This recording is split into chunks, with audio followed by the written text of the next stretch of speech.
Hello friends, welcome to David GS Tricks. अगर subscribe नहीं किया तो सब्सक्राइब कर ले और बेल आइकन को भी दबा ले ताकि न्यू वीडियोस का नोटिफिकेशन आपको तुरंत मिल जाए। आज हम लोग संविधान सभा पर 40 इंपॉर्टेंट क्वेश्चंस करेंगे, 40 महत्वपूर्ण प्रश्न। ओके, और अगर इससे पहले आपने मेरा इससे पहले का वीडियो नहीं देखा, संविधान सभा का वीडियो नहीं देखा, तो उस वीडियो को देख ले जाकर आई बटन पर आपको मिल जाएगा। आई बटन पर क्लिक करके आप लोग देख सकते हैं। पहले वो वीडियो देख ले, उसके बाद ये देखें तो ज़्यादा आपको लाभ होगा। ठीक है, तो चलिए हम लोग शुरू करते हैं। पहला क्वेश्चन है, संविधान सभा के अस्थायी अध्यक्ष कौन थे? अब संविधान सभा के अस्थायी अध्यक्ष कौन थे? Doctor Rajendra Prasad. Question number 2, संविधान सभा के अस्थायी अध्यक्ष कौन थे? तो संविधान सभा के अस्थायी अध्यक्ष सचिदानंद सिन्हा थे। ठीक है। क्वेश्चन नंबर 3, संविधान सभा की प्रथम बैठक कब की गई थी? तो संविधान सभा की प्रथम बैठक 9 दिसंबर 1946 में की गई थी। थोड़ा टाइपिंग यहाँ मिस्टेक है। ओके। क्वेश्चन नंबर 4, संविधान सभा के लिए चुनाव कब संपन्न हुआ? अब चुनाव कब संपन्न हुआ था? 1946 में हुआ था। क्वेश्चन नंबर 5, संविधान सभा का प्रथम अधिवेशन कहाँ हुआ? प्रथम बैठक कहाँ हुआ था, मतलब उसका तो कहाँ हुआ था? दिल्ली में हुआ था। क्वेश्चन नंबर 6, संविधान सभा के उद्घाटन अधिवेशन की अध्यक्षता किसने की थी? अब उसकी अध्यक्षता किसने की थी? तो सचिदानंद सिन्हा ने की थी। क्वेश्चन नंबर 7, भारतीय संविधान भारतीयों की इच्छा अनुसार होगा, यह किसने कहा था? यह किसने कहा था कि भारतीय संविधान भारतवासियों के इच्छा अनुसार होगा? यह महात्मा गांधी जी ने कहा था। क्वेश्चन नंबर 8, संविधान सभा को किसने मूर्ति रूप प्रदान की?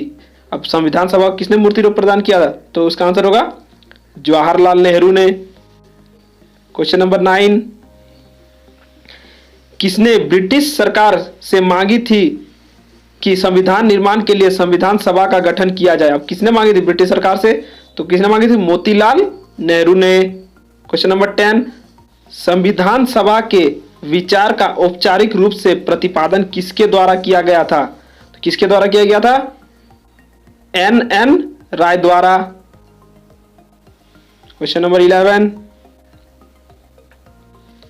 कांग्रेस ने किस वर्ष संविधान के निर्माण की मांग को लेकर प्रस्ताव पारित किया? अब कांग्रेस ने कब प्रस्ताव पारित किया था संविधान को निर्माण के लिए?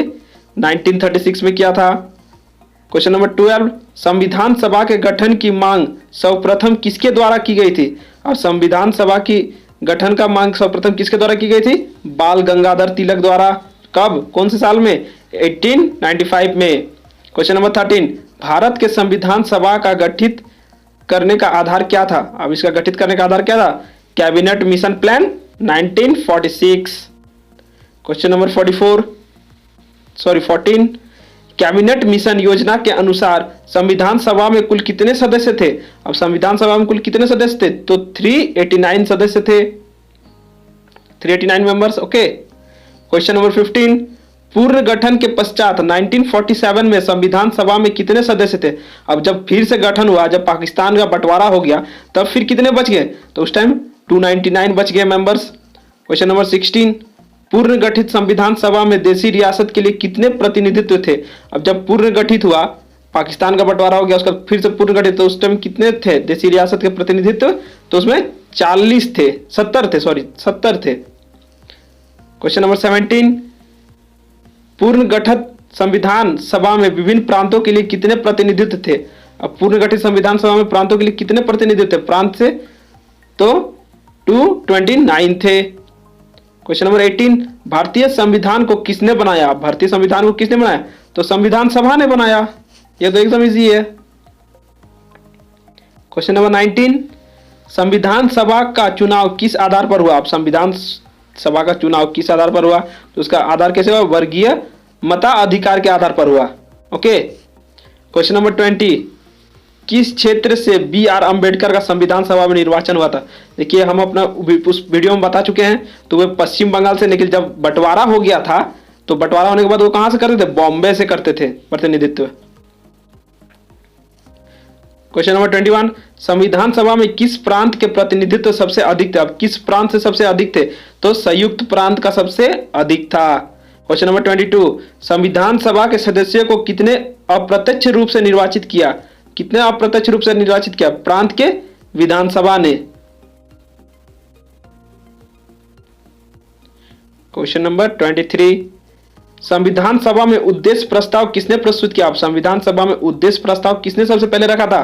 तो जवाहरलाल नेहरू ने रखा था। क्वेश्चन नंबर 24, संविधान सभा का संवैधानिक सलाहकार किसे नियुक्त किया गया था? संवैधानिक सलाहकार किसे नियुक्त किया गया था? BN राव को। क्वेश्चन नंबर 25, संविधान सभा के विभिन्न पहलुओं के अध्ययन हेतु संविधान सभा ने कितनी समितियां नियुक्त की थी? देखिए ये क्वेश्चन देखिए, संविधान के विभिन्न पहलुओं के अध्ययन हेतु संविधान सभा ने कितनी समितियां नियुक्त की थी? तो कितनी की थी? 13 नियुक्त की थी। क्वेश्चन नंबर 26, संविधान सभा के प्रारूप समिति की नियुक्ति कब की गई? अब प्रारूप समिति की नियुक्ति कब की गई थी?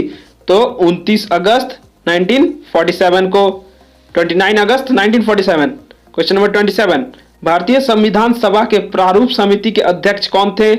तो प्रारूप समिति के अध्यक्ष डॉक्टर BR अम्बेडकर थे। क्वेश्चन नंबर 28, संविधान सभा में प्रारूप समिति के सदस्य की संख्या कितनी थी? अब देखिए प्रारूप समिति में सदस्य की संख्या कितनी थी? कितनी थी ना? 7 थी, 7। ठीक है। क्वेश्चन नंबर 29, संविधान सभा में उद्देश्य प्रस्ताव किसने प्रस्तुत किया? और संविधान सभा में उद्देश्य प्रस्ताव किसने प्रस्तुत किया था? तो इसका आंसर होगा जवाहरलाल नेहरू ने। ओके। क्वेश्चन नंबर 30, संविधान सभा के सभी निर्णय किस आधार पर लिए गए? अब संविधान सभा के सभी निर्णय किस आधार पर लिए गए? तो कैसे लिए गए थे? मतलब किस मत से लिए गए? तो सहमति और समायोजना के आधार पर लिए गए थे। क्वेश्चन नंबर 31, संविधान के प्रारूप समिति के समक्ष प्रस्तावना का प्रस्ताव किसने रखा? अब प्रस्तावना का प्रस्ताव किसने रखा था? तो किसने रखा था? जवाहरलाल नेहरू ने, नेहरू जी ने। क्वेश्चन नंबर 33, विधानसभा में किस देशी रियासत के प्रतिनिधि ने भाग नहीं लिया था? सो यह विधानसभा, यहां संविधान होगा, विधानसभा नहीं होगा, यहां संविधान होगा। भाग नहीं लिया था तो हैदराबाद से नहीं लिया था। क्वेश्चन नंबर 33, भारतीय संविधान में कुल कितनी महिलाएं थी? भारतीय संविधान में कुल कितनी? देखिए ये इंपॉर्टेंट है, ये याद रखिएगा। कितनी महिलाएं थी संविधान सभा में? तो संविधान सभा में कुल कितनी महिलाएं थे भारतीय संविधान में? तो 15 महिलाएं थी। क्वेश्चन नंबर 34, भारत के संविधान का निर्माता किसे माना जाता है? तो भारत के संविधान का निर्माता डॉक्टर BR अम्बेडकर को माना जाता है। क्वेश्चन नंबर 35, संपूर्ण भारतीय संविधान के निर्माण में कितना समय लगा था? कितना टाइम लगा था? संविधान जब बन रहा था तो कितना टाइम लगा था? यह भी इंपॉर्टेंट, आप लोग याद कर रखिएगा। तो लगा था 2 वर्ष 11 महीने और 18 दिन। 2 वर्ष 11 माह और 18 दिन। ठीक है। क्वेश्चन नंबर 36, संविधान सभा में संविधान को अंतिम रूप से कब पारित किया? और संविधान सभा को अंतिम रूप से कब पारित किया गया? तो 26 नवंबर 1949 में। अगर फ्रेंड्स मेरा वीडियो आपको अच्छा लगा, हेल्पफुल लगा, तो वीडियो को लाइक करें, शेयर करें अपने दोस्तों के साथ और कमेंट करें। ठीक है। और सब्सक्राइब कर ले और बेल आइकन को भी दबा ले ताकि न्यू वीडियोस की नोटिफिकेशन आपको तुरंत मिल जाए। ठीक है फ्रेंड्स। और भी इससे और भी आप लोग कॉन्स्टिट्यूशन से और भी वीडियोस आएंगे। एक वीडियो आएगा, वीडियो के बाद एक उसका क्वेश्चन आंसर का सेशन आएगा। इस तरह से वीडियोस हमारे चलेंगे। ठीक है। तो रेगुलर रहने के लिए सब्सक्राइब कर ले और आपको नोटिफिकेशन भी मिल जाएगा ताकि आप लोग कर सकते हैं। आप लोगों को बहुत ही हेल्पफुल हो जाएगा। चलिए क्वेश्चन नंबर 37 में आते हैं। संविधान सभा अंतिम रूप से किस दिन आखिरी बार मिली? अब संविधान सभा आखिरी बार अंतिम रूप से किस दिन आखिरी बार मिली? तो 24 जनवरी 1950, 24 जनवरी 1950 को आखिरी बार मिली। क्वेश्चन नंबर 38, संविधान सभा द्वारा अंतिम रूप से पारित संविधान में कुल कितने अनुच्छेद और कितनी अनुसूचियां थी? अब देखिए संविधान सभा में अंतिम रूप से पारित संविधान में कुल कितनी अनुच्छेद और कितनी अनुसूचियां थी उस टाइम जब पारित हुआ उस टाइम? तो 395 अनुच्छेद और 8 अनुसूचियां थी। अभी बदलकर 8 अनुसूचियां से बदलकर अभी चेंज हो गया। ठीक है। हम बताएंगे, उस पर एक क्वेश्चन देकर आपको कमेंट में बताना है। क्वेश्चन नंबर 39, झंडा समिति के अध्यक्ष कौन थे? अब झंडा समिति के अध्यक्ष कौन थे? तो कौन थे? JB कृपलानी थे। क्वेश्चन नंबर 40, संविधान सभा ने भारतीय संविधान को पूर्ण रूप से कब अंगीकृत किया? अब पूर्ण रूप से कब अंगीकृत मतलब लागू कब कर दिया गया? तो लागू किया गया 26 जनवरी 1950, जो कि हम लोग गणतंत्र दिवस के रूप में मनाते हैं। ओके, और एक क्वेश्चन आप लोग के लिए, आप लोग कमेंट बॉक्स में बताएंगे, तत्काल भारतीय संविधान में कितनी अनुसूचियां हैं? तत्काल भारतीय संविधान में कितनी अनुसूचियां, ये आप लोग कमेंट करके जरूर बताएं। अगर आपको पता है तो आप लोग कमेंट करके जरूर बताएं, और वीडियो को लाइक भी जरूर कर दें अगर वीडियो आप लोग को बहुत ही हेल्पफुल लगा तो, और अपने दोस्तों के साथ शेयर कर दे, और सब्सक्राइब कर ले, और बेल आइकन को भी दबा ले ताकि न्यू वीडियोस का नोटिफिकेशन आपको तुरंत मिल जाए। और भी वीडियोस आते रहेंगे कॉन्स्टिट्यूशन के ऊपर, तो रेगुलर बनने के लिए हमारे साथ बने रहे। और आई बटन पे आपको इसके पहले का वीडियो, इसके टॉपिक का वीडियो मिल जाएगा संविधान सभा का, तो आप लोग वहां से वीडियो देख सकते हैं। ओके फ्रेंड्स, थैंक यू, जय हिंद।